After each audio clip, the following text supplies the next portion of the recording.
ఇదిగో ఈరోజు ఒక క్వశ్చన్ అడుగుతున్నాడు దేవుడు మనందరినీ. అదేంటంటే ఎవరైనా ఆన్సర్ చెప్పొచ్చు. బాప్తిజమం అంటే ఏంటి? సింగిల్ వర్డ్ ఆన్సర్ ఎవరైనా చెప్పాలంటే చెప్పండి అక్క. బాప్తిజమం అంటే ఏంటి? ఇది నేను అడగట్లేదు క్వశ్చన్, దేవుడు అడుగుతున్నాడు మనల్ని. బాప్తిజమం అంటే ఏంటి? జ్ఞానస్నానం అంటే ఏంటి? Okay aunty. ఇంకా అక్క ఇంకెవరైనా చెప్తారా? ఎస్, ఓకే, ఎస్, ఆంటీ చెప్పింది కూడా కరెక్ట్. జన్మ పాపం పోగొట్టుట, అవునా? ఎస్, ఒరిజినల్ సిన్ అనేది పోతూ ఉంది. అండ్ అదేవిధంగా డైరెక్ట్ వర్డ్, మనం ఇప్పుడు చాలామంది అంటారు కదా, ఏం చెప్తావు డైరెక్ట్ వర్డ్ ఒకటి బాప్తిజమం అనగానే అంటే ఐ బార్న్ అగైన్, నేను మళ్ళీ పుట్టాను. ఎందులో పుట్టావు? క్రీస్తులో పుట్టావు. క్రీస్తు మనస్తత్వంలో పుట్టావు. క్రీస్తు పోలికలను పుణుకుపుచ్చుకున్నావు. క్రీస్తు రూపాన్ని మళ్ళీ ధరించుకుంటున్నావు. ఎందుకంటే మొత్తం పాపము క్లెన్స్ చేయబడింది కాబట్టి, కడగబడింది కాబట్టి, శుద్ధీకరించబడింది కాబట్టి. ఐ బార్న్ అగైన్, నేను దేవుల్లో మళ్ళీ పుట్టాను. ఎలా? I born again in Bible way, అంటే నేను పరిశుద్ధమైన గ్రంథము ప్రకారము పుట్టాను. ఇప్పుడు కొంతమంది బయట ప్రొటెస్టెంట్స్ వాళ్ళు కొంతమంది మళ్ళీ పుట్టావా నువ్వు అని అడుగుతారు. వాళ్ళ ఓన్ లాంగ్వేజ్లో వాళ్ళు చెప్తారండి. అది తప్పది. యాక్చువల్లీ వాళ్ళు పుట్టడం అని కాదు. ఎస్, వాళ్ళు పుడతారు. ఇన్ ద సెన్స్ వాళ్ళు తీసుకునేది ఎప్పుడు 20-22 ఏళ్ళకి, లేకపోతే తెలుసుకున్నప్పుడు జ్ఞానస్నానం పొందుకుంటున్నారు. కానీ మన కన్నతల్లి అనే కథోలిక శ్రీ సభ అలా కాదు. మనం పుట్టిన కొన్ని రోజులకే వి షుడ్ బార్న్ అగైన్. నువ్వు తల్లి గర్భం నుండి రాగానే నువ్వు మళ్ళీ పుట్టాలి. ఎలా? జ్ఞానస్నానంలో పుట్టాలి. అందుకే తల్లిదండ్రులకి విశ్వాసం ఉండాలి జ్ఞానస్నానాన్ని ఇచ్చే ముందు. ఒకవేళ లేకపోయినా జ్ఞానస్నానం అనే గ్రేస్ ద్వారా దేవుడు మనల్ని నింపుతాడు కాబట్టి no problem. We are borning again, మనం మళ్ళీ పుడుతున్నాము క్రీస్తులో. అయితే ఈ వర్డ్ ఎక్కడుంది అని చూస్తే కనుక యోహాను సువార్త 3వ అధ్యాయం 3వ వచనము. ఇదిగో నికోదేముతో యేసుప్రభుల వారు ఆ యొక్క సందర్భంలో మాట్లాడుకుంటున్నారు. ఇద్దరు కూడా, మనుష్యుడు నూతనముగా జన్మించడమే తప్ప దేవుని రాజ్యమును చూడజాలడని నేను నీతో నిశ్చయముగా చెప్పుచున్నాను అని పలికెను. యేసుప్రభు చెప్తూ ఉన్నాడు. ఎవరితో? నికోదేముతో. అయ్యా, పరలోక రాజ్యానికి ఎలా వెళ్ళాలి అంటే చెప్తూ ఉన్నాడు, నూతనంగా జన్మించాలి నువ్వు.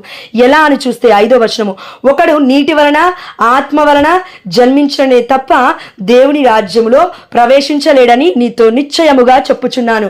అంటే ఇక్కడ ఏంటిదంటే బాప్తిజమం అంటే జ్ఞానస్నానం గురించి దేవుడు చెప్తున్నాడు. నీటి వలన ఆత్మ వలన జన్మించాలి నువ్వు నేను కూడా. ఈరోజు అంటే యేసుప్రభుల వారు మరి నీటి వలన ఆత్మ వలన జన్మిస్తున్నారా? ఆల్రెడీ యేసుప్రభు జన్మించే ఉన్నారు.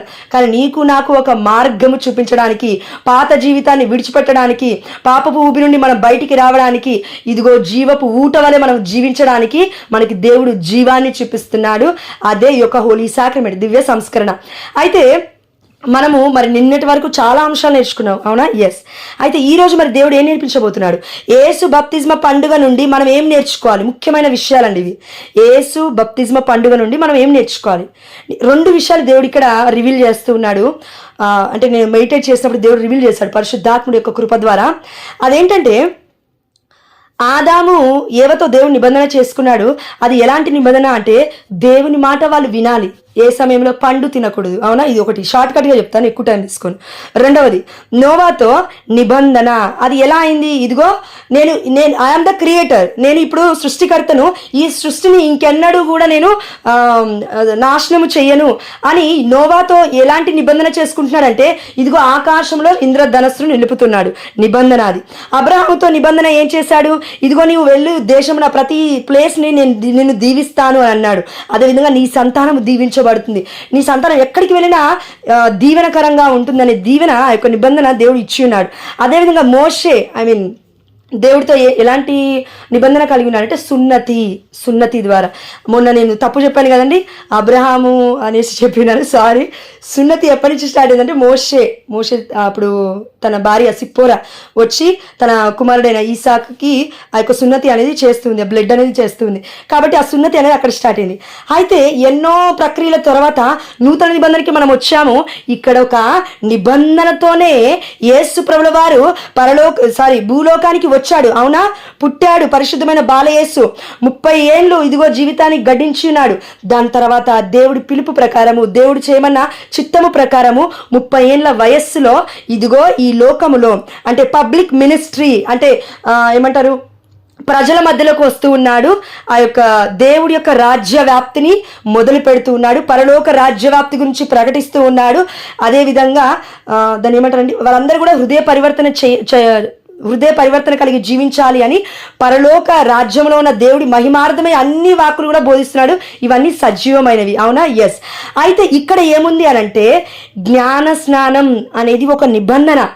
యేసుప్రభువారు కేవలం ఈ లోకానికి రావడమే కాదు, ఒక నిబంధన పబ్లిక్ మినిస్ట్రీకి ముందు మనకి చూపిస్తున్నాడు. అదేంటి నిబంధన అంటే జ్ఞానస్నానం.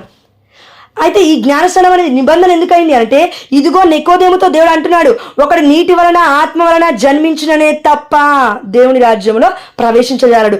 అంటే ఈ నిబంధన నువ్వు నేను తప్పకుండా తూచా తప్పకుండా అనుసరించాలి.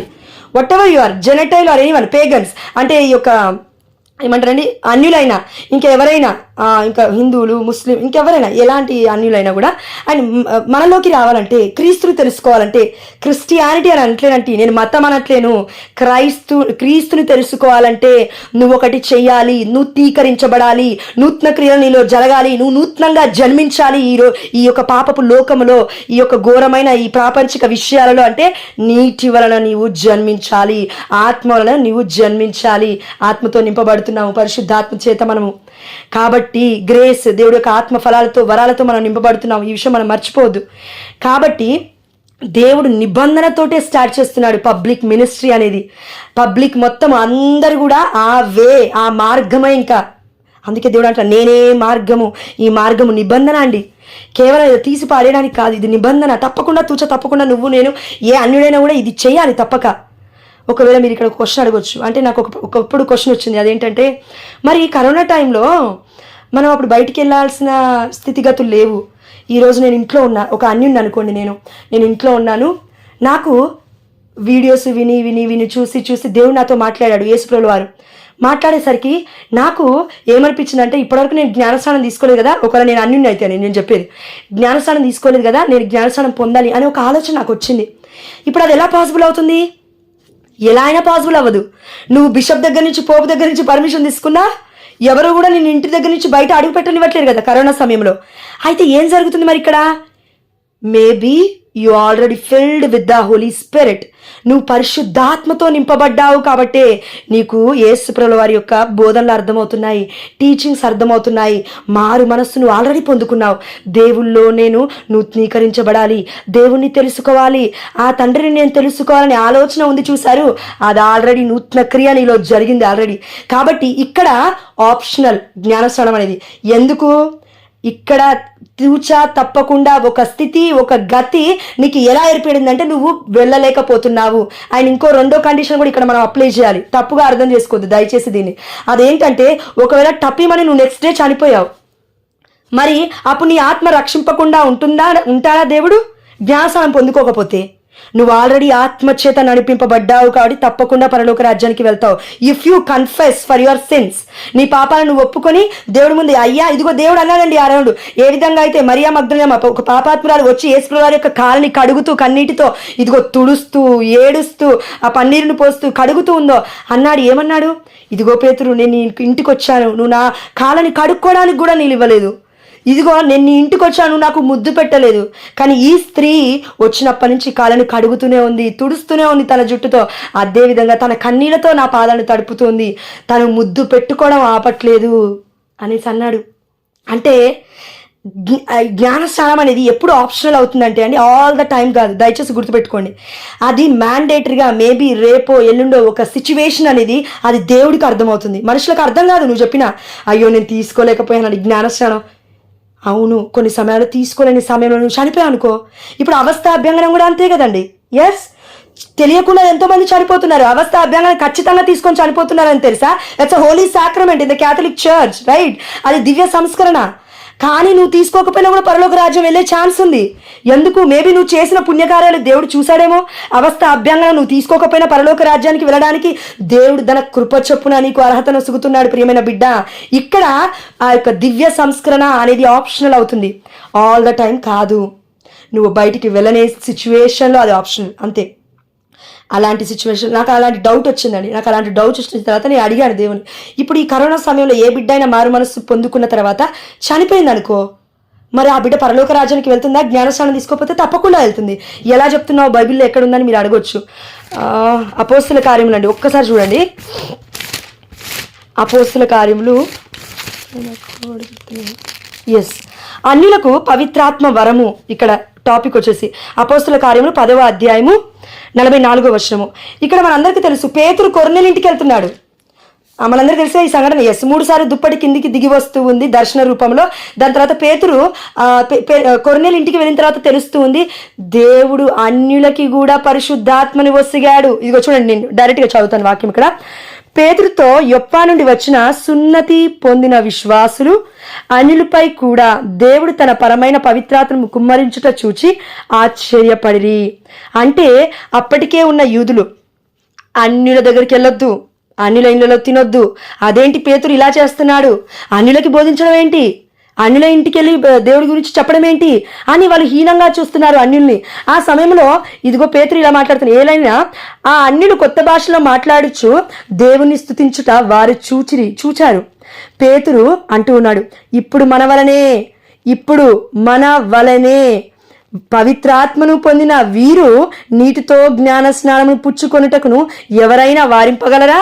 అంటే వారు మొట్టమొదటగా జ్ఞానస్నానాన్ని నీటితో పొందలేదు, పవిత్రాత్మ శక్తితో పొందుతున్నారు. అంటే దేవుడు పెంతెకోస్తు పండుగ రోజున అదే జరిగింది. జరిగింది అదే. అంటే ఆల్రెడీ అపోస్తులు అందరూ జ్ఞానస్నానం పొందుకున్నారు, కానీ ఇక్కడ వైస్ వర్సా జరుగుతుంది. అంటే ముందు పరిశుద్ధాత్మను పొందుకున్నారు, దాని తర్వాత జ్ఞానస్నానాన్ని తీసుకోవడానికి ఎవరైనా వాదిస్తారా? మీరు యూదులు వాదించకూడదు. ఎందుకంటే they are speaking with the different languages. వాళ్ళు పలు భాషలలో మాట్లాడుతున్నారు, పరిశుద్ధాత్మని పొందుకున్నారు. కాబట్టి మనం మాట్లాడాల్సిన అవసరమే లేదు. ఎవరు కూడా వీళ్ళకి ఇవ్వద్దు జ్ఞానస్నానం అనే అర్హత కూడా మీకు లేదు అని అంటున్నారు. అంటే మేబీ వారు పరిశుద్ధాత్మని పొందుకున్న తర్వాత మేబీ ఈ క్షణము ఈ రోజే వాళ్ళు చనిపోతే తప్పకుండా పరలోక రాజ్యానికి వెళ్తారు, మారు మనసును పొందుకున్నారు కాబట్టి, జ్ఞానస్నానం పొందుకోక ముందే. కానీ జ్ఞానస్నానం ఎందుకు పొందుకోవాలి? ఇదిగో దేవుడు వారికి ఏం చెప్తున్నా అంటే, నీటి వలన ఒకడు ఆత్మ వలన పుడితే తప్ప పరలోక రాజ్యానికి వెళ్ళలేడు. ఆ గ్యాప్ని ఫిల్ చేసే అంత టైం నీకు నాకుంటే వెళ్ళి జ్ఞానస్నానం తప్పకుండా పొందాలి. ఒకవేళ లేదు, ఫ్రాక్షన్ ఆఫ్ సెకండ్స్లో నువ్వు చనిపోయావు తెలుసుకునే లోపే అంటే దేవుడి యొక్క మర్సీ దిగొస్తుందమ్మా, నో ప్రాబ్లం ఇందులో. కాబట్టి అన్యులకి దేవుడు ఒక గ్రేస్ ఇచ్చాడు. అదేంటంటే మీరు చూడండి, నేను చూశానండి, నిజంగా నేను చూసింది చెప్తున్నాను. నాకు తెలిసిన ఒక అక్క ఒక 6-7 మంత్స్ ముందు ఒక అక్క కోసం ప్రేయర్ చేసి ఆ అక్క ఏమన్నారంటే, అమ్మ ఒకసారి చర్చ్కి వెళ్ళు, సెయింట్ ఆంటనీస్ చర్చ్కి వెళ్ళా అన్నారు. తను కంప్లీట్గా అన్యురాలు.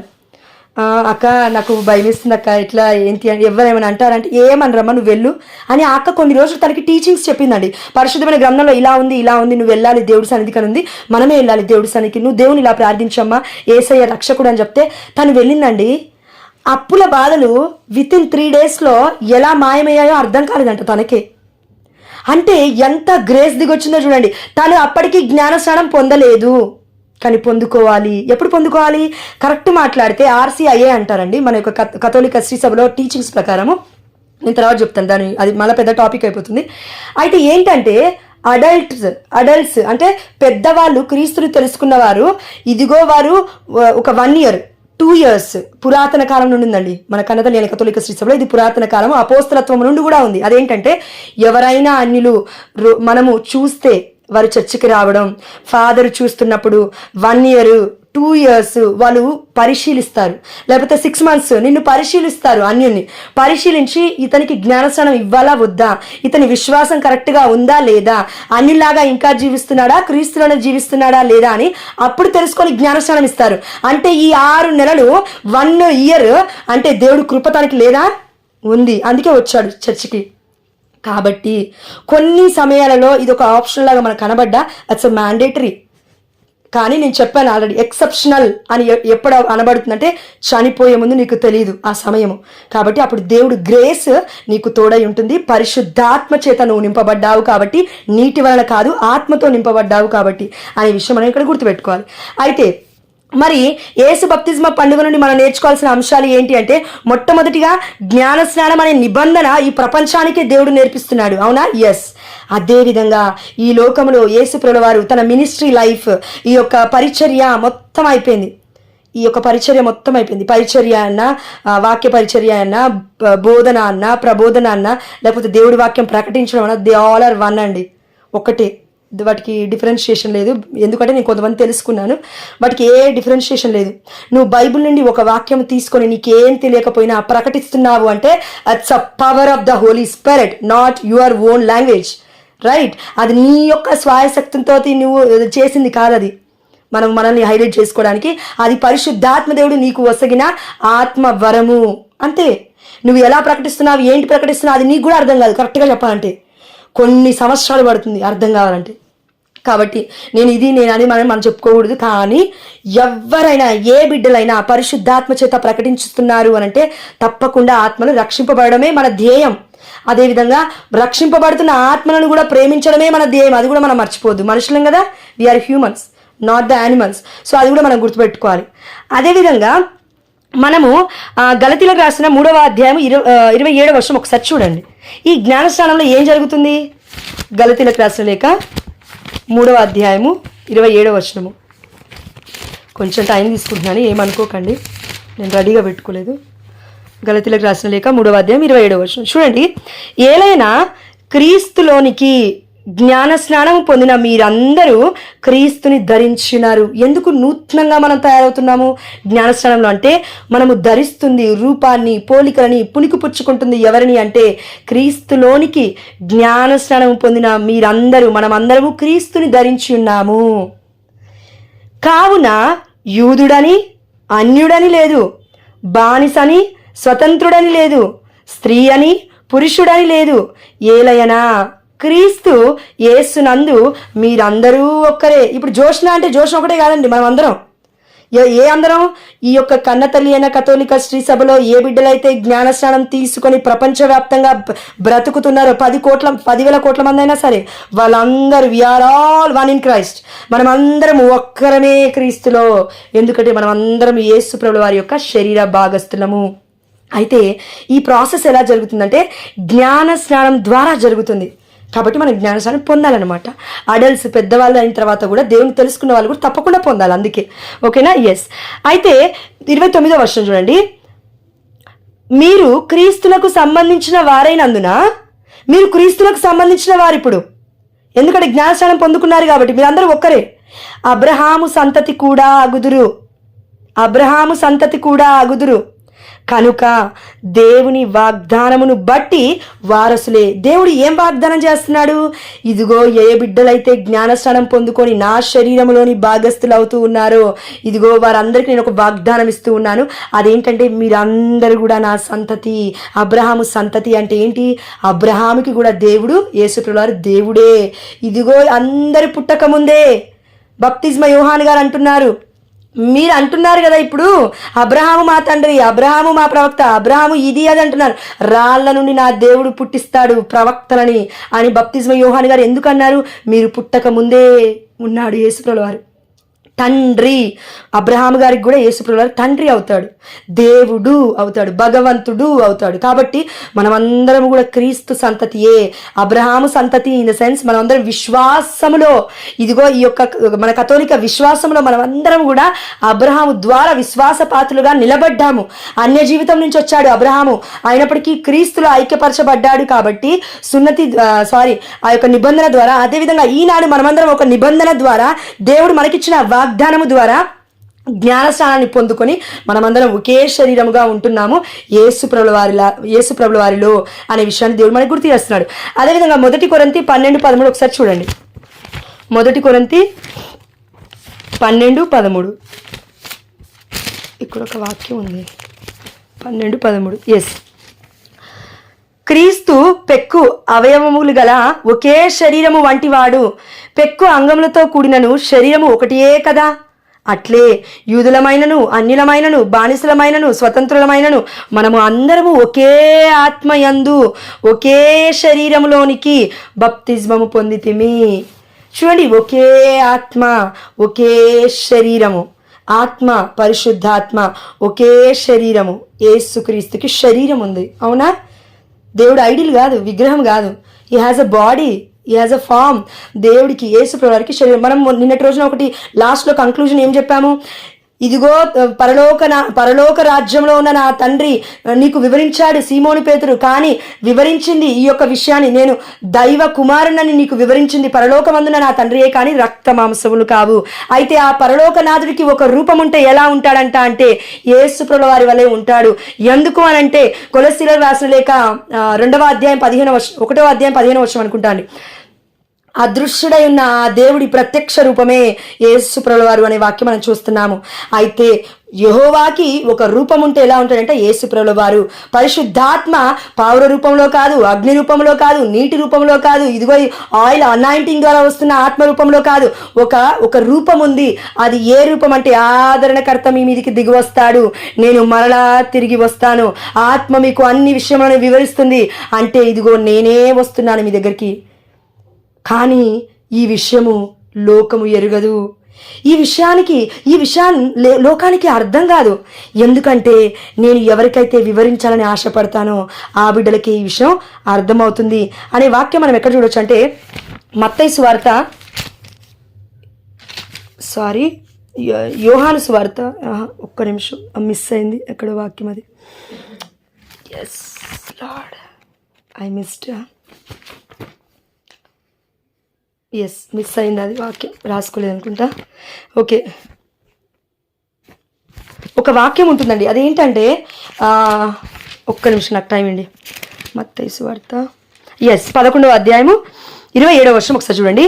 నా తండ్రి నాకు సమస్తమును అప్పగించి ఉన్నాడు. చూడండి, ఆల్రెడీ మనం మొన్న ధ్యానించుకున్నాం ఈ అంశము. నా తండ్రి నాకు సమస్తము అప్పగించినాడు, జీవన్ మరణములు కూడా. అంటే నా అంతటగా నేను ప్రాణాన్ని పొందుకోగలను, నా అంతటగా నేను చనిపోగలను, నా అంతటగా నేను లేవగలను అనే ఒక విషయాన్ని మనం ధ్యానించుకున్నాం. తండ్రి తప్ప మరెవ్వరు కుమారుణ్ణి ఎరుగరు. ఎందుకు ఈ మాట అన్నాడు దేవుడు యేసుప్రభువు వారు? మనందరికీ తెలుసు, ఇదిగో యెహోవా తండ్రి యొక్క ముద్దు బిడ్డ ఈ లోకానికి వచ్చినాడు, ప్రేమామయుడు. ఇదిగో తండ్రి ఆ ప్రేమను మనందరికి ఇవ్వడానికే ఇదిగో దేవుడు మహిమార్థమే ఈ లోకానికి వచ్చి మనందరి కోసం త్యాగం చేసుకున్నాడు, తన శరీరాన్ని బలిగా అర్పించున్నాడు, గొర్రె పిల్ల. మరి ఇలాంటి డైరెక్ట్ వర్డ్లు దేవుడు చెప్పిన తర్వాత కూడా తండ్రి యెహోవా యొక్క కుమారుడు యేసు ప్రభువు అయినప్పుడు మళ్ళీ ఎందుకు తండ్రి తప్ప మరెవ్వరు కుమారుని ఎరుగని ఎందుకు అన్నారు? It's a hidden thing. పరమ రహస్యము దాగి ఉంది. తండ్రి, కుమార, పరిశుద్ధాత్మ ముగ్గురు అంటున్నావు, కానీ ఒక్కడే ఎలా నెరవేరుతున్నావు అంటే ఆత్మలో కాదు, శరీర రూపధారుడిగా ఈ లోకానికి వచ్చాడు యేసు ప్రభువారి రూపమే తండ్రి, కుమార, పరిశుద్ధాత్మకి కలుగున్న ఒకే ఒక్క రూపము అనే విషయం మనం అర్థం చేసుకోవాలి. తండ్రి తప్ప ఇదిగో చూడండి, తండ్రి తప్ప మరెవ్వరు కుమారుని ఎరగరు. ఇది ఒకటి. రెండవది, కుమారుడు తప్ప మరెవ్వరు తండ్రిని ఎరుగరు. యేసు ప్రభువు వారు ఎన్నో చోట్ల చెప్పాడు, ఇదిగో పరలోకంలో నా తండ్రి ఉన్నాడు, తండ్రి చిత్తమే నెరవేరును గాక. అయ్యా ఇదిగో నా పాత్ర ఇదిగో ఇలా అవుతుంది, నీ చిత్తమైతే ఈ పాత్ర నా నుంచి తొలగించు. దేవుడు చేసిన ప్రార్థన నీ వ్యర్థమని అంటారా? లేదు కదా, హిడెన్ థింగ్. అందుకే దేవుడు అంటూ ఉన్నాడు, ఆ పరమరహస్యాన్ని మనకు ఆల్రెడీ ప్రకటించినాడు మొన్నటి రోజున. కాబట్టి కుమారుడు తప్ప మరెవ్వరు తండ్రిని ఎరుగరు.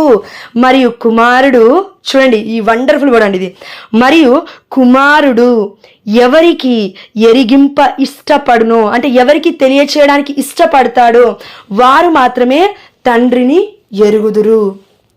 కాబట్టి మనం యోహాను సువార్త 15వ అధ్యాయం ఒకసారి మీరు మొత్తం చదివితే, నిన్నటి రోజున కూడా మనం ఇది ధ్యానించుకున్నాము.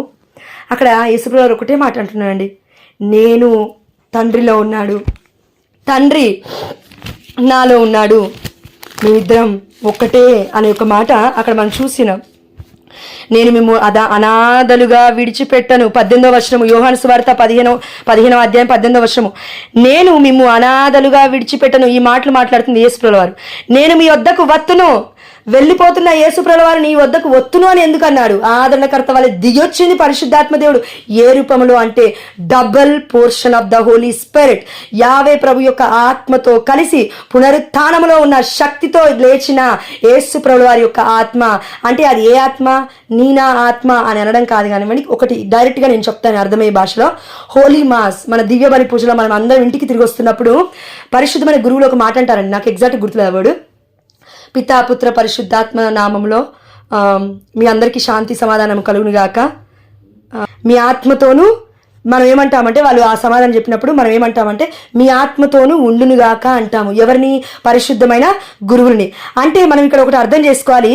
ఆంటీ ఒకసారి మ్యూట్లో పెట్టుకోండి ఆంటీ, రాజు అంకుల్. ఎస్, అంటే మనం ఇక్కడ ఏం అర్థం చేసుకోవాలంటే మీ ఆత్మ, నీ ఆత్మ అంటే అది నీ ఆత్మ అయిపోతుందా? నీలో ఉంది కాబట్టి అది నీ ఆత్మ.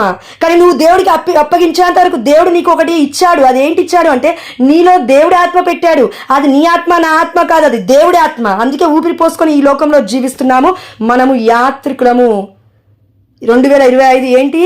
ఈ యొక్క యాత్రికులము, నిరీక్షణ యాత్రికులము అని మన పోపు గారు ప్రకటించున్నారు కదా. Yes, we are pilgrims.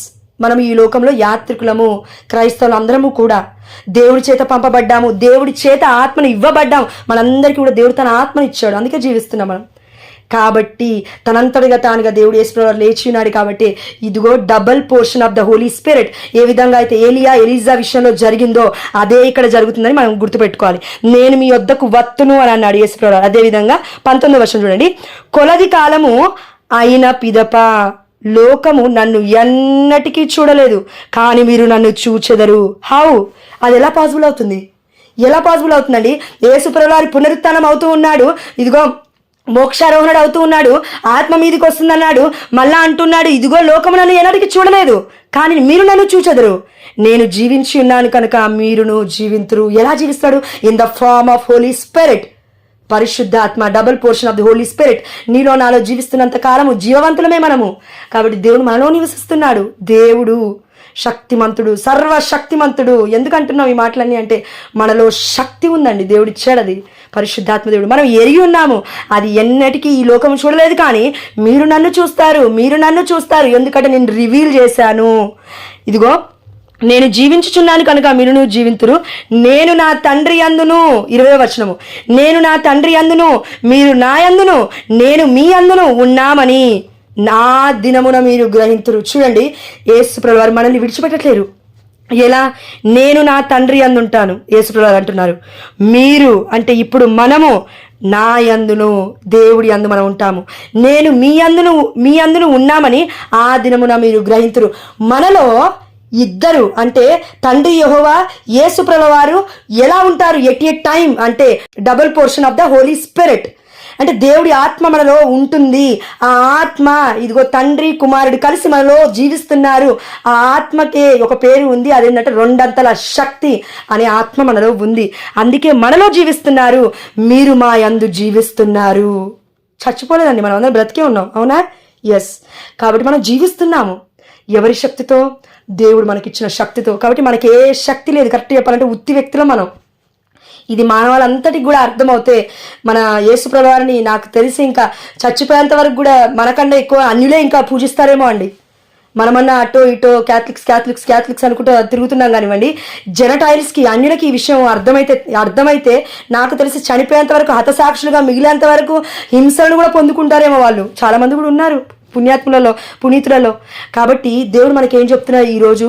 ఈ యొక్క యేసు బప్తిస్మ పండుగ నుండి మనం ఏం నేర్చుకున్నామంటే ఈ విషయాలు, జ్ఞానస్నానం ఎందుకు పొందుకోవాలి, అన్యులు ఎందుకు పొందుకోవాలి, ఒకవేళ ఆప్షనల్ అయినప్పుడు ఎలా ఉంటుంది, అది మ్యాండేటరీయా కాదా? మ్యాండేటరీ, కానీ కండిషన్ అప్లై ఒక వర్డ్ ఉంటుంది అక్కడ, అది మనం అప్లై చేసుకోవాలి ఒక్కొక్క సమయంలో. అది అన్ని వేళలా కాదు, చనిపోయే సమయం ముందు దాన్ని డిసిజన్ బట్టి ఉంటుంది అది. అదేవిధంగా ఇంకొక చివరి వర్షం చెప్పి ముగిస్తున్నాను, ఓకేనా? చివరి విషయం, ఇది మనం గుర్తుపెట్టుకోకపోతే వేస్ట్ అనమాట. ఇప్పటివరకు మనం వాక్యం ధ్యానించుకున్నాము, ఇది చెప్పకపోతే వేస్ట్ అవుతుంది వాక్యం అంతా. ఎందుకు అనంటే హియర్ ఈజ్ ద ఏమంటారు ఎండింగ్ పాయింట్. అయితే ఈ లోకానికి వచ్చిన యేసుప్రభువు వారు పబ్లిక్ మినిస్ట్రీ స్టార్ట్ చేసినప్పుడు ఒక కవనెంట్, ఒక నిబంధనతో, ఇదిగో ఒక జ్ఞానస్నానం అనే నిబంధనతో ప్రపంచానికి మొత్తం ప్రకటించుకున్నాడు. నేనే యేసు అని తండ్రి, కుమార, పరిశుద్ధాత్మదేవులు ముగ్గురు ప్రకటించే విధంగా సాక్షులుగా నిలబడ్డారు, అవునా? ఎస్, అది అయిపోయింది. ఇప్పుడు ఈ యొక్క లోక జీవితం అయిపోయింది. ఈ లోకంలో యేసుప్రభువు వారు జీవించారు. ఇదిగో సంపూర్ణముగా మానవుడై ఉన్నాడు, ఇప్పుడు సంపూర్ణముగా దేవుడై ఉన్నాడని ప్రజలకు తెలియాలి కదా. ఎస్. అయితే చనిపోయే ముందు ఏమంటున్నారు? ఈ లోక జీవితం ముగిసే ముందు నూతన నిబంధన మనకిచ్చారు. జ్ఞానస్నానం దగ్గర ఈ లోకంలో మీరు ఎలా జీవించాలని నేర్పాడు. అదేవిధంగా నేను ఇప్పుడు పరలోక రాజ్యానికి వెళ్తున్నాను అంటే చనిపోయిన తర్వాత, రిజరక్షన్ ముందు, పునరుత్థానం ముందు దేవుడు చెప్తూ ఉన్నాడు, చనిపోక ముందు చెప్తున్నాడు శిష్యులతో, ఇదిగో ఇప్పుడు నేను మీకు ఒక నూతన నిబంధన ఇస్తూ ఉన్నాను. ఆ నిబంధన ఏంటండి? మనందరికీ గుర్తుండాలి. జాన్ చాప్టర్ 6:48 అంటే యోహాను సువార్త 6వ అధ్యాయము 48వ వచనము, జీవాహారమును నేనే. అయితే ఇది ఎక్కడుందండి నిబంధన అని మనం చూస్తే మత్తయి సువార్త 26వ అధ్యాయము, స్లోగా చెప్పనా? ఓకే. మత్తయి సువార్త 26వ అధ్యాయం 26వ వచనం, వారు భుజించుచుండగా యేసు రొట్టెను అందుకొని ఆశీర్వదించి త్రుంచి తన శిష్యులకు ఇచ్చుచు, దీనిని మీరు తీసుకొని భుజింపుడు, ఇది నా శరీరము అని అన్నాడు. ఇది మనందరికీ తెలుసు, చాలా మటుకు వింటున్నప్పుడు కూడా మనకు ఒక ఆలోచన వస్తుంది, నాకు ఈ వాక్యం తెలుసా అయితే ఓకే విను. దేవుడు చెప్తూ ఉన్నాడు ఇంకొకటి, తరువాత ఆయన ఒక పాత్రను అందుకొని కృతజ్ఞతాస్తోత్రములు చెల్లించి వారికి ఇచ్చి, దీనిలోనిది మీరు అందరూ త్రాగుడు, కొందరు కాదండి, అందరూ త్రాగుడు, ఇది అనేకుల పాప పరిహారార్థమై, అంటే సమస్త మానవాళి పాప పరిహారార్థమై చిందబడనున్న నిబంధన యొక్క నా రక్తము. దేవుడి రక్తములో దేవుడు మనకి నిబంధన ఇచ్చినాడు, అది మనం స్వీకరించాలి. రక్తం అంటే మాంసము మనం కోస్తేనే కదండి రక్తం వచ్చేది, అవునా? ఎస్. అంటే దేవుడి శరీరంలో ఏముంటుంది? రక్తం ఉంటుంది. దేవుడు మన రొట్టెని అందుకొని శరీరాన్ని భుజించమన్నాడు, రక్తాన్ని పానము చేయమన్నాడు. ఇది నూతన నిబంధన అన్నాడు. ఎప్పుడు చెప్తున్నాడు? చనిపోయే ముందు. కాబట్టి ఏదైతే జ్ఞానస్నానం అనేది మ్యాండేటరీ నిబంధనో, అదేవిధంగా పరలోక రాజ్యానికి వెళ్ళే ముందు యేసు ప్రభుల వారు ఎంతమందికి కనబడ్డారండి? 500 మంది ప్లస్ ఎక్కువ మంది కనబడ్డారని దేవుడి యొక్క వాక్యం సెలవిస్తుంది. అదేవిధంగా యేసు ప్రభుల వారు వచ్చిన వాళ్ళు పునరుత్థానుడైన యేసు ఇదిగో పరలోక రాజ్యానికి వెళ్లకుండా శిష్యులకు ఎంతో మందికి కనబడుతూ ఉన్నాడు. వారికి అందరికి ఎమ్మావు నగరానికి వెళ్ళాడు, 2 మనుషులకి కనబడ్డాడు. ఇదిగో ఇది రొట్టె అని అందుకున్నాడు, అదృశ్యమైపోయాడు. అంటే ఏంటి? అందులో నేనున్నాను, యు షుడ్ రిసీవ్ ఇట్, అది నువ్వు తీసుకోవాలి అని చెప్తూ ఉన్నాడు. అది నువ్వు పొందుకోవాలి, అది నువ్వు పానము చేయాలి, ఇది నువ్వు తినాలి అని చెప్పి ఉన్నాడు అక్కడ ఎమ్మావు నగరంలో వారిద్దరికి కూడా. దాని తర్వాత పేతురికి పేతురు ఏం చేశాడు? ఆ యొక్క శిష్యులను కూడా ఫాలో అవుతున్నారు కదా పేతురుని. అప్పటికి యేసుప్రభువు వారు పునరుత్థానుడు అవుతూ ఉన్నారు, చనిపోయారు యేసుప్రభువు వారు, అవునా? అవును. చనిపోయిన తర్వాత ఇక అయిపోయింది మా పని, ఇక మళ్ళీ మేము పాత జీవితానికి వెళ్ళాలేమో అనే ఒక క్షణం పాటు పేతురు చేసిన తప్పేంటంటే మళ్ళీ వెళ్ళి చేపలను పడుతున్నాడు. ఆ యొక్క నదిలో పడుతున్న సమయంలో శిష్యులందరూ, ఈ యొక్క అపోస్తులందరూ ఏం చేశారు? పేతుర్ని ఫాలో అయ్యారు, వెళ్ళి వాళ్ళు కూడా చేపలు పడుతున్నారు, హెల్ప్ చేస్తున్నారు శిష్యులు మన పేతురికి. ఎందుకు? Peter is the first Pope in the world. దేవుడు అధికారాన్ని ఇచ్చినారు మన పేతురు గారికి. కాబట్టి పేతురు ఏది చెప్తే అది చేస్తున్నారు శిష్యులందరూ, అపోస్తులందరూ. కాబట్టి వెళ్ళారు చేపలు పట్టడానికి. పడుతూ ఉన్న సమయంలో యేసుప్రభువు మళ్ళీ వచ్చారు, పునరుత్థానుడై పలకరిస్తూ ఉన్నాడు. వచ్చాడు, ఇదిగో చేప అక్కడ ఉంది, రొట్టె విరిచారు, మళ్ళీ ఇస్తూ ఉన్నాడు. 3 సార్లు పేతురుని అడుగుతున్నాడు, ఇదిగో పేతురు, నువ్వు నన్ను ప్రేమిస్తున్నావా? అయ్యా ప్రేమిస్తున్నానయ్యా. ప్రేమిస్తున్నావా? అయ్యా ప్రేమిస్తున్నావా? అయ్యా నేను ప్రేమిస్తున్నాను, నీకు తెలుసు కదా. నొచ్చుకునేలాగా ఎందుకు మాట్లాడంటే it's not a worldly love అంటే ఈ ప్రాపంచిక ప్రేమ కాదు, అది అగాపే లవ్. దేవుణ్ణి ప్రేమిస్తేనే నువ్వు దేవుడి కోసం నీ ప్రాణాన్ని దారపోయగలవు. అదేవిధంగా ఇంకొక విషయం మనం మర్చిపోదు, నీ ముందు ఒక వ్యక్తి ఉన్నప్పుడు, ఆ వ్యక్తి చనిపోయే సిచ్యువేషన్లో ఉన్నప్పుడు నీ ప్రాణాన్ని కూడా దేవుడు పెట్టమంటే నువ్వు పెట్టగలుగుతావా? పెట్టలేవు ఒక మనిషి కోసం, కానీ పెట్టగలగాలి. అదే దేవుడికి కావాల్సింది, అగాపే లవ్. ఈ లోకంలో మనం అందరి కోసం ప్రార్థించగలుగుతామా అండి? మన శత్రువు నిన్న తిట్టింది, కొట్టింది, ఊంచింది ముఖం మీద, లేకపోతే బూతులు అన్నారు, ఏదేదో చేశారు, కోర్టుకి ఇచ్చారు, ఎన్నో ఘోరమైన సిచ్యువేషన్స్ గుండా మనల్ని తీసుకెళ్లారు. నెక్స్ట్ డే వచ్చి లేకపోతే ఆ క్షణమే దేవుడు క్షమించు అంటాడు. క్షమించగలుగుతావా? అదే అగాపే లవ్ అంటే.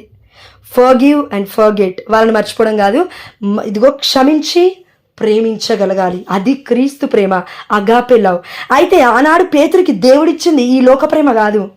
నువ్వు ఈ లోకంలో నా చిత్తము చేసి మహిమార్థమై చనిపోవాలన్నా, ఇదిగో జీవించాలన్నా, నువ్వు ఏది చేయాలన్నా నీకు ఒక ప్రేమ కావాలి. నా మీద ఉన్న ప్రేమ ఈ లోకము నన్ను చూస్తున్నట్లుగా కాదు, నువ్వు నన్ను ప్రేమించే ప్రేమ ఎంత గొప్ప ప్రేమ అంటే నేను నిన్ను ప్రేమిస్తున్న ప్రేమ, అగాపే లవ్. శాశ్వతమైన ప్రేమతో నేను నిన్ను ప్రేమిస్తున్నాను. ఇర్మియా గ్రంథం 31:3 అనుకుంటానండి. కాబట్టి ఈ ప్రేమ దేవుడు ఈ నిబంధనలో మనకిస్తున్నాడు. ఎందుకు? ఈ నిబంధన దేంతో వస్తుంది? యేసుప్రభువు యొక్క రక్తముతో కడగబడుతున్న మనము, శుద్ధీకరించబడుతున్న మనము, నీటి చేత ఆత్మ చేత నడిపింపబడుతున్న మనము. ఒక మార్పు కావాలి అంటే అది కేవలం Jesus is the way, truth and the life. దేవుడే మార్గమై ఉన్నాడు, సత్యమై ఉన్నాడు, జీవమై ఉన్నాడు. ఆ మార్గము పేరు, ఆ జీవము పేరు, యేసు పేరు ఏంటండి? ప్రేమామయుడు, ప్రేమ స్వరూపుడు. ప్రేమే ఈ యొక్క గ్రంథమే చెప్తుంది, ప్రేమ లేని వాడు వ్యర్థము. కాబట్టి మనం అందరము ఈ రోజున యేసు బప్తిజమ పండుగ రోజున మనం ఏం నేర్చుకున్నామంటే యేసు ప్రభుల వారిలో దాగి ఉన్న ప్రేమ తిరిగి మనము అగాపే లవ్ శాశ్వతమైన ప్రేమతో యేసు ప్రభుల వారిని ప్రేమించడం అతి కష్టమైన పని. అంతకన్నా కష్టమైన పని ఇంకోటి ఏంటంటే రెండవ ఆజ్ఞ కూడా ఇట్టిదే అని పలుకుతున్న ఆ రెండవ ఆజ్ఞ పరులని ప్రేమించడం చాలా కష్టమైన పని. అందుకే ఎందుకు ప్రార్థన చేయాలి? Literally we are dying in the spirit, అంటే సారీ ఇన్ ద బాడీ, అంటే మనము శారీరకంగా ప్రాపంచికంగా చచ్చిపోతూ రోజు క్రీస్తులో కట్టబడుతూ ఇదిగో యేసు ప్రేమలో జీవిస్తున్నాం చూడండి, ఆత్మలో. అదండి నూతనీకరించబడడం అంటే. నూతనీకరించబడడం అంటే ఏదో ఇప్పుడు చిన్నప్పుడు వాటర్లో మునిగి మన తల్లిదండ్రులు ఏం చేశారు, జ్ఞానస్నానం ఇప్పించారు, అయిపోయింది. ఇప్పుడు నువ్వు దేని వలన రెన్యూ అవుతున్నావు, దేని వలన నూతనీకరించబడుతున్నావు. ఇదిగో పరిశుద్ధాత్మ దేవుడు నీ పైకి రోజు దిగొస్తున్నాడు. నీ పాపమున్నా శాపమున్నా ఇంక ఏదైనా అమ్మా నా గ్రేస్ నీతో ఉంది, పిలువమ్మా పిలువమ్మా పిలువమ్మా అంటాడు. పిలువమ్మను వద్దు నాకు ప్రార్థన, ఎందుకంటే రిస్ట్రిక్షన్స్ ఉన్నాయి, ఎందుకంటే డిసిప్లిన్ ఉంది, క్రమశిక్షణ ఉంది. 7:30కి జాయిన్ అవ్వమంటే నేను 7:30కి జాయిన్ అవ్వాలి. నేను ఎందుకు జాయిన్ అవ్వాలి? అవు అలా పరిశుద్ధమైన గ్రంథం మొత్తము డిసిప్లిన్, ఒక క్రమశిక్షణ. ప్రేమ అంటే ఏంటంటే క్రమశిక్షణగా నువ్వు జీవిస్తే నిత్యము నేను నిన్ను నడిపింతును. 58వ అధ్యాయము 11వ వచనము యెషయా గ్రంథం. ఇప్పుడు మనం చూసాము, నిత్యము నువ్వు దేవుడి బాటలో నడవాలంటే నిత్యము నువ్వు దేవుడి యొక్క వాక్యాన్ని ప్రేమించాలి, ధ్యానించాలి. దివారాత్రములు దేవుడి యొక్క వాక్యాన్ని ధ్యానించువాడు ధన్యుడు. ఆనందముతో పఠించుచు, బద్ధకముతో కాదు, బలవంతంగా కాదు, ఆనందముతో నువ్వు ఏమంటారు చదవాలి. చదువుతూ ఆనందముతో చదువుతూ దివారాత్రములు దేవుడి యొక్క వాక్యాన్ని ధ్యానించేవాడు ధన్యుడు అని వాక్యం సెలవిస్తుంది. అక్కడ బలవంతంగా వద్దు. ఒకవేళ బలవంతంగా కూర్చున్నప్పటికీ అయ్యా come Holy Spirit, come Holy Spirit అని మనం అడిగితే దేవుడు తప్పకుండా మనకి సహాయం చేయునుగాక. ఆమేన్, హల్లెలూయా. ముగిస్తూ చివరిగా ఒక మాట అండి, మనకి ఈరోజు దేవుడు ఎన్నో విషయాలు చెప్పినాడు. అదేవిధంగా ఒక మాట చెప్తాను. నిన్నటి రోజున నాకు మా అక్క చెప్పింది. మా అక్క చాలా బాధలో ఉందని చెప్పాను కదా. అవును, మనం అందరం కూడా బాధలో ఉన్నాము. అయితే అక్క వాళ్ళందరూ అక్క బావ పిల్లలిద్దరు రాగానే ఈవినింగ్ టైం, ఈ టైంలో 7:30, 8 టైంకి పిల్లలు పడుకుంటారు కదా తినేసి అని రక్త కన్నీటి చెప్పమని చెప్పుకుంటున్నారంటండి రోజు. అయితే చెప్పుకునే విషయంలో కొంచెం మా బావలో మార్పు వచ్చింది. దేవుడి దేవులో జాబ్ లేదన్నాం కదా, బావకి జాబ్ వచ్చింది. Amen, hallelujah. All glory to God, all glory to God, all glory to God. దేవుడికి సమస్త ఘనత మహిమ ప్రభావములు చెల్లును గాక. అయితే 4 నెలల నుంచి జాబ్ లేకుండా ఉన్న మా బావకి దేవుడు ఒక మార్గం చూపించాడు. అదేవిధంగా ఇంకొక వండర్ఫుల్ థింక్ ఏంటంటే మా అక్క ఒక విషయంలో అప్పు ఎక్కువైంది, అప్పులో ఇంటి మీదకి వస్తున్నారు అన్నట్టుగా కొంచెం గోల్డ్ అమ్మాల్సి వచ్చింది.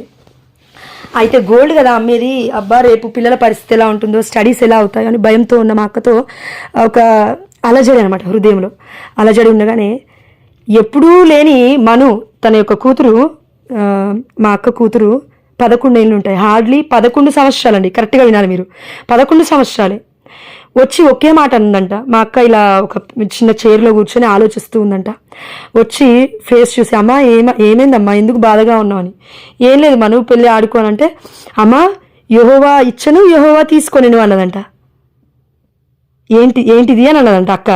యెహోవా ఇచ్చను యెహోవా తీసుకొనేను అని అనగానే మా అక్కకండి ఎలా అనిపించిందంటే అండి, ఆ క్షణము నేను ఇంత ఫూలిష్నెస్గా ఎలా ఆలోచిస్తున్నాను, దేవుడు ఉన్నాడు కదా అనే ఒక తలంపు ఒక చిన్న బిడ్డ ద్వారా దేవుడు మాట్లాడాడు అక్కతో. అంటే నేనేమంటున్నానంటే సీదా సాధారణమైన వ్యక్తులం కాదు మనము, బిడ్డలు సీదా సాధారణ బొమ్మలు కాదు వాళ్ళు. గాడ్ యూజ్ ద మైటిలీ, దేవుడు యూజ్ చేసుకోబోతున్నాడు, విశ్వసించు అంతే. ఆమెన్.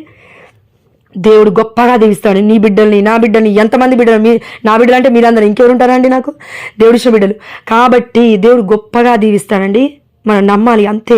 యెహోవా ఇచ్చను యెహోవా తీసుకొనెను. అవును, యెహోవా తీసుకోడు, కానీ దేవుడి పర్మిషన్ లేనిది ఆనాడు యోబు విషయంలో జరగలేదే. యోబు విషయంలో దేవుడు అలో చేయండి సాతాను అతని ఇంటికి వెళ్ళలేదే. టెస్టింగ్, పరీక్ష, అంతే. నువ్వు నేను దేవుడు ఇంకా బలపడాలని దేవుడి ఆలోచన. ఎందుకంటే ఒక సమయం వస్తుంది ఎవరు కూడా నీ దగ్గర ఉండరు. అప్పుడు దేవుడు అంటాడు, నిత్యము నీ కోసం నేను కనులు తెరుచుకొని చూస్తున్నానమ్మా, నన్ను అడుగు, తట్టు తెరవబడుతుంది, వెతుకు దొరుకుతాను, ఇదిగో అడుగు నేను వసగుతాను అని దేవుడు అంటూ ఉన్నాడు. కాబట్టి పరిశుద్ధుడా ప్రేమలోని తండ్రి, మీకు వేలాది వందనాలు చెల్లిస్తూ బిడ్డలకి ఇచ్చిన ఓపికను బట్టి నీకు స్తోత్రమయ్యా, బిడ్డలకి ఇచ్చిన శక్తిని బట్టి మీకు స్తోత్రమయ్యా, బిడ్డలకి ఇచ్చిన ఆత్మ దాహాన్ని బట్టి నీకు స్తోత్రం. యేసయ్యా, we glorify you O Lord, we praise you O Lord, we glorify you O Lord, we praise you O Lord, we thank you O Lord, Lord we adore you O lord.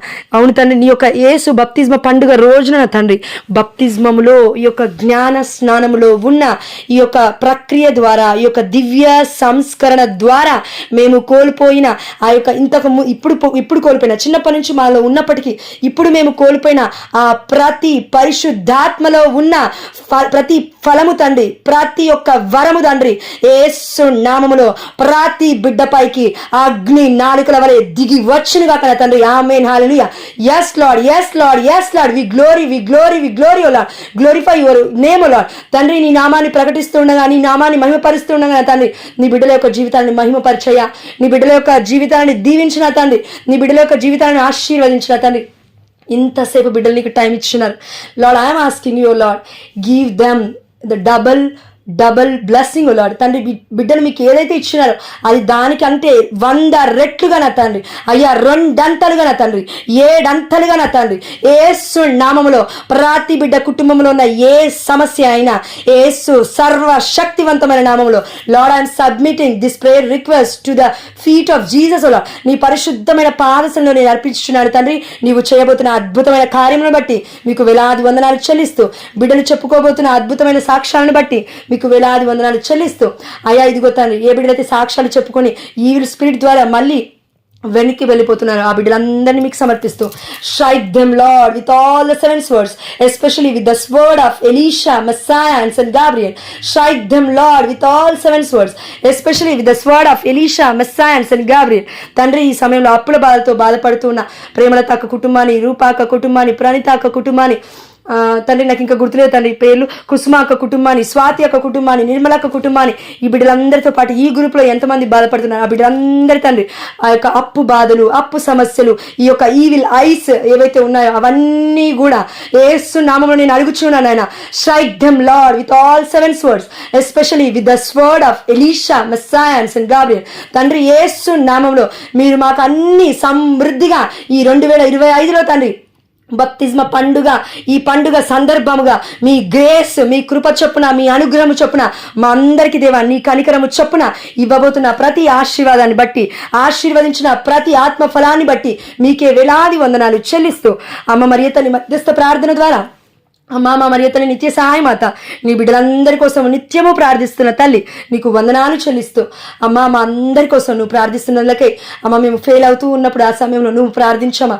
Saint Antony, Saint Padre Pio, all the saints and angels of God, please pray for every child O Lord in this group O Lord and outside this group O Lord. ప్రతి ఒక్క బిడ్డను కూడా పేరు పేరున దీవించి కాచి కాపాడతారని, మీ మహిమార్థమై బిడ్డని నిలబెడతారని విశ్వసిస్తూ యేసు నామములో అడిగిన ప్రతి ఆశీర్వాదము మేము పొందుకున్నామని నమ్ముచున్నాము మా ప్రియ పరలోకపు తండ్రి. ఆమేన్. ఆమేన్. ఆమేన్. ఆమేన్. ఆమేన్. ఆమేన్.